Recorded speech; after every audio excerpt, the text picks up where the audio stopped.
Steve here with ICRPG behind the DM screen. In this episode, we will be talking about the 3 Ds of damage, disruption, and duration. Like and subscribe. These concepts are found on page 94 and 95 of the Master Edition, and we'll just take them as they come. Damage, of course, is the one that's most familiar to all of us, and it's very well explained in ICRPG, but damage doesn't necessarily have to be damage inflicted on an enemy or on you. Damage can also be related to the effort involved in, say, opening a door or cracking a safe or whatever it may be. And that stuff can be found on page 12. So your damage is going to change according to what you have available. You've got basic and you'd roll a d4. That's just if you've got your bare hands. If you've got some kind of weapon or tool that will help you, you can escalate that to a d6.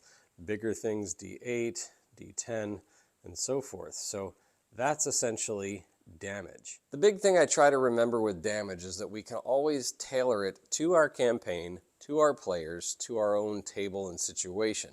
You know, again, ICRPG is not so much rules as it is guidelines. I think what ICRPG does a fantastic job of is making gameplay streamlined.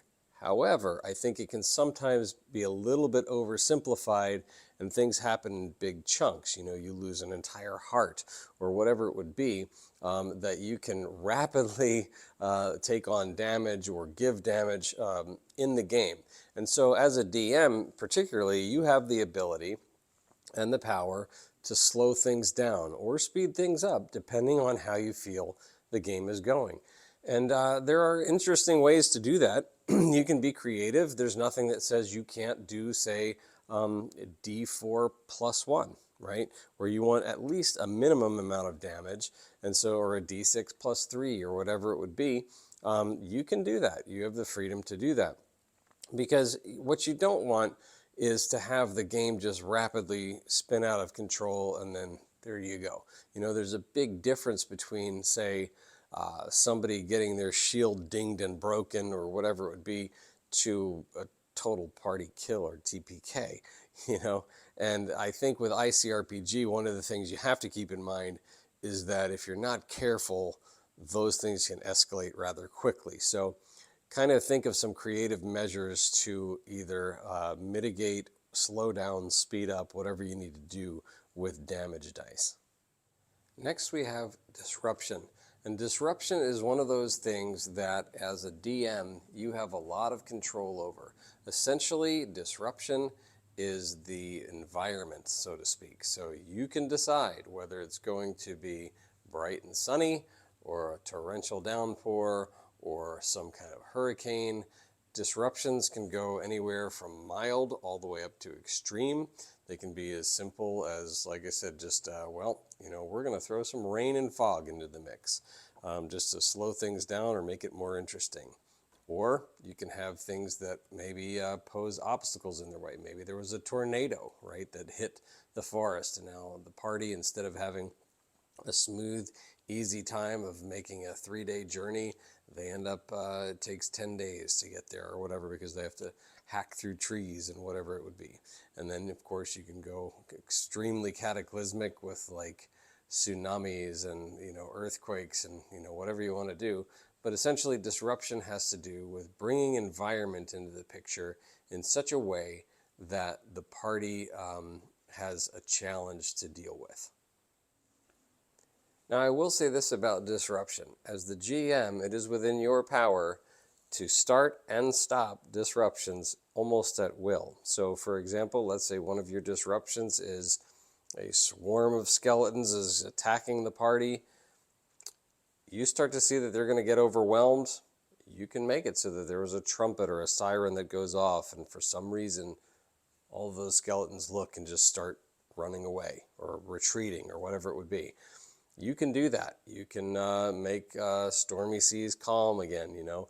You do have the ability to do that, and what you want to look for is, again, when things are either starting to get to be so overwhelming that they're not fun or so unoverwhelming that they're not fun. The key is Make it so that the game has just enough adventure and action in it to keep everybody engaged. You can increase it, you can back it off, and that's going to take a little bit of time to figure out as a DM. That just takes some experience. The third and final D is duration, and essentially that goes along with timers. We talked about timers with the 3 T's video, and really duration is about the same thing. In other words, it's going to be that, hey, within a certain amount of time or a certain amount of rounds or a certain amount of whatever, something happens, whether it's good or bad. So you can do just, mild things like just little, inconveniences or conveniences, weather related, whatever. You can have things that are sort of medium, like maybe an exit gets blocked, that now you have a problem. And so now you've got to figure out a workaround. What used to be an easy thing is now more challenging. Or you have extreme, like whatever, the sun's going to explode or, something like that. But duration is not just only, I guess, how long it takes for something to happen to the party, but also how long maybe they have to engage in a certain thing. So you don't want a battle to keep going on and on and on for 20 rounds. Like maybe it's, hey, if you don't accomplish this within a certain amount of time, you need to get out. However you set up that scenario, that's duration. A key thing with duration is that you don't want something to last too long and you don't want it to be too short. So that will help you determine, I guess, the die that you choose to roll as your timer, whether it's a D4 or a D6, D10, whatever. But again, don't be afraid to use those +1 things. Like let's say they've got to do a task and if they roll like a D4 and they roll the 1, they have to accomplish it in only 1 round or 1 turn, and that's impossible. You can kind of have in your head, like, I need at least 1 turn. And hey, if they get more out of the deal, but I don't want too much more, so maybe I'll do a D4 +1 or, whatever it would be. So just kind of keep that in mind, that you can use those plus minus modifiers on your die in conjunction with the sided die that you want to do, to kind of put at least the parameters on your timers for the duration component of your challenges. So nothing too terribly difficult to comprehend here on the 3 Ds of damage, disruption, and duration. It's all laid out here in the book pretty well. And there's a lot of different ideas as far as what you can do for damage. Damage isn't always just, killing people or whatever. Damage can be something as simple as, hey, a pulley mechanism doesn't work or whatever it would be. You just have to be a little bit creative, and even sometimes the most mundane things can end up being quite a challenge to the party, and a fun challenge at that. Main thing with all 3 of these components is to make sure you set your parameters. You can do that with a combination of the dice that you choose, whether it's the effort, if you're rolling for damage using anywhere from the D4 up to the D12 or whatever you want to do. And if you need to make sure that there's at least a little bit of damage, make sure you use those modifiers, the +1s, +2s, or whatever. And that goes also for duration. So just kind of keep that in mind, that you can control that. These are not hard and fast rules, so you can massage them a little bit. If you feel like things are kind of draggy, make it a little more, up the ante, make it a little more lethal, a little more damaging or whatever.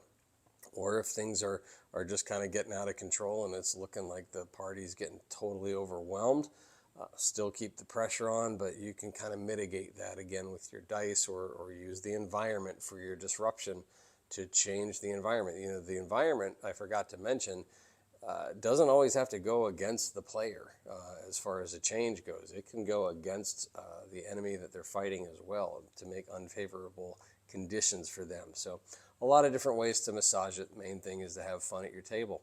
So thanks again for watching, and may your dice always roll with advantage.